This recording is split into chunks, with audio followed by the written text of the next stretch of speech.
Yeah, I was just as confused as you are right now reading that title when I learned that this gateway from like the late 90s, early 2000s, still makes laptops in 2021. And not only that, they're not bad.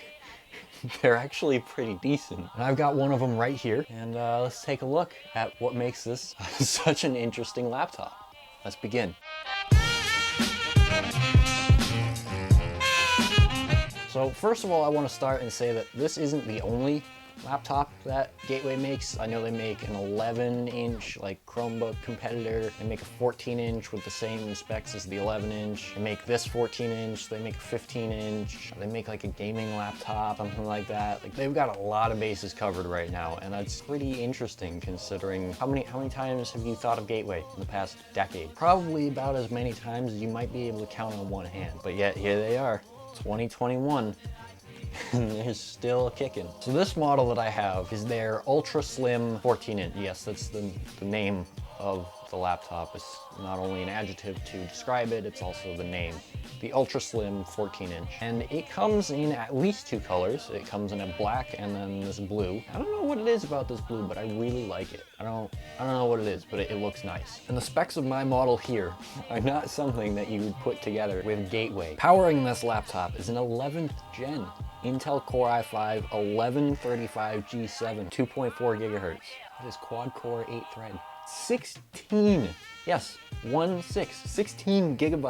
of DDR4 memory. Intel Iris Z or Xe, however, Intel's new graphics is in this laptop, and a 512 gigabyte NVMe SSD. Not only that, you got a full HD 1080p display that actually looks pretty nice, and Windows Hello built in through a fingerprint reader in the trackpad. All right, this sounds pretty good, but here's the price. The price of this thing, at least as I have it configured here, is $499. $499. That's pretty good, especially from a company that like no one's talked about in 8 or 9 years. A company that fell off the face of the earth halfway through Windows 8. Wow. Now the laptop that I have here shipped with Windows 10 Home Edition in S mode, and thankfully it's a free upgrade to take it out of S mode. What that basically means is you're limited to what you can install through the Microsoft store. So like you can't install Chrome,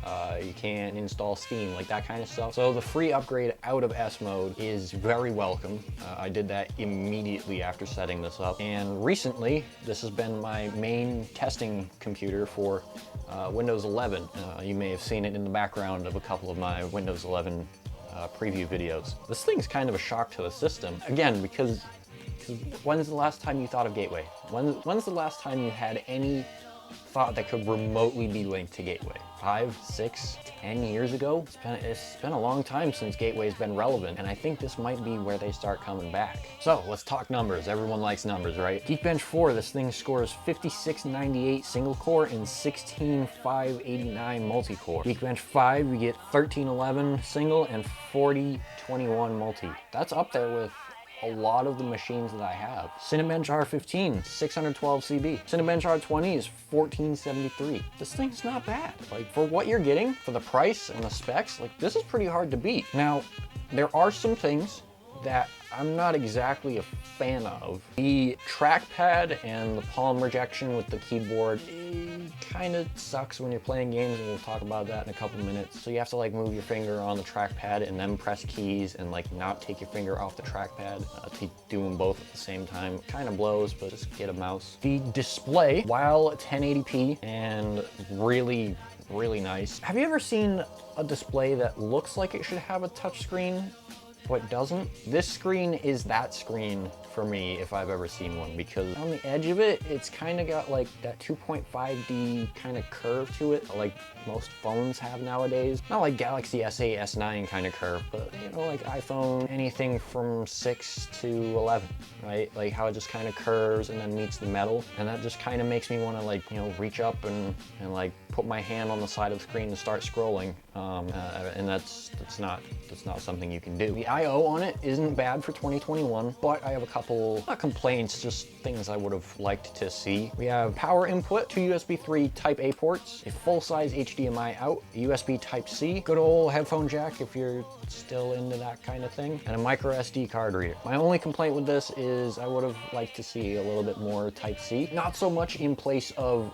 other ports, but maybe, you know, one on each side, and maybe a full-size SD card reader instead of micro SD. The fingerprint reader and the trackpad is nice, quick, snappy. The keyboard is nice. I mean, I'm one of those weirdos that like the butterfly keyboard, so it's got a little more travel than I'm most comfortable with, but it's not bad. Speakers are all right. I mean, like, it's nothing to write home about, but it doesn't suck. Like, it could definitely get better. It could absolutely get better. We have things that are thinner than this laptop that sound much better, but it's no Walmart tablet.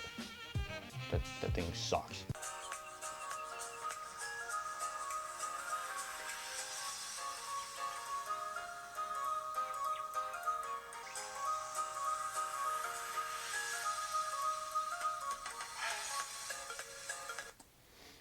There's like no bass to them. And I don't think it gets too much better with vocals, if I'm going completely honest.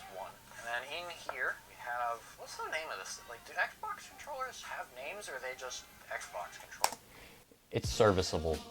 It's not great, but I'm also coming from an $1,800 laptop and a $2,000 desktop, so it's serviceable. And one of the nice things that I don't really see many people doing nowadays is there's this little flap on the bottom, 2 screws, you take them out, you can pull the plastic up, there's an M.2 slot, throw another SSD in there. Thanks, Gateway. That's actually pretty thoughtful of you. As far as gaming goes, it's not the greatest. I mean, it can run Minecraft, yes. This world that I'm using here is notoriously hard to run. Even on my gaming PC, it kind of struggles at like 25 to 40-ish FPS. But once I go away from my base, it's like 70, 60-ish frames per second. Terraria, it does pretty good. I mean, it's Terraria. It doesn't take much to run. But heavier titles, if you can get them to load, this might just be an issue with me having Windows 11 and things not being optimized. But heavier games, if you can get them to run is maybe not a term I would use, they kind of chug. Not a gaming laptop, unless you plan on playing Terraria, Minecraft, Don't Starve, you know, like lighter titles. So overall, it's not a terrible laptop.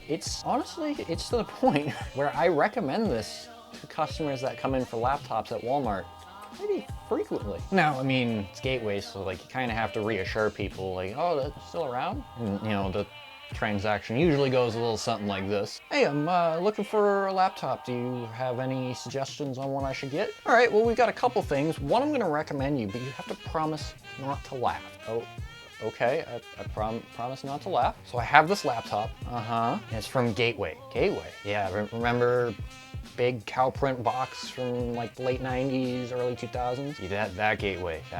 Yeah. Again, you can't laugh. Where is this going? It's actually not a bad laptop. Here, take the box, have a look at it. All right, let's take a look here. 11th gen i5, brand new. Yep. Intel's brand new graphics. 16 gigabytes of memory, not bad. And a half a terabyte of super fast solid state storage. That's actually pretty nice. How much does this cost? Oh, this whole thing?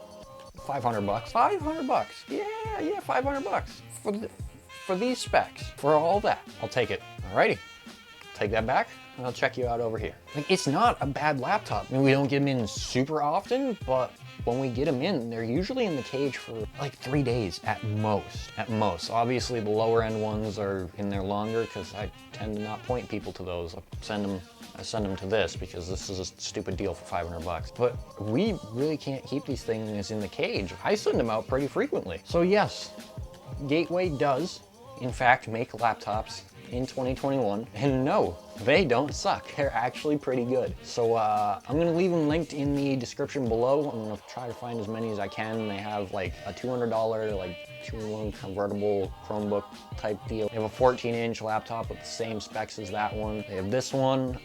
They have like a 15-inch one. They have like a creator series type thing with like a 9th or 10th gen i5 or i7, like a 2060 in it. 2060 in a gateway. Those are two terms I bet you never thought you'd see together.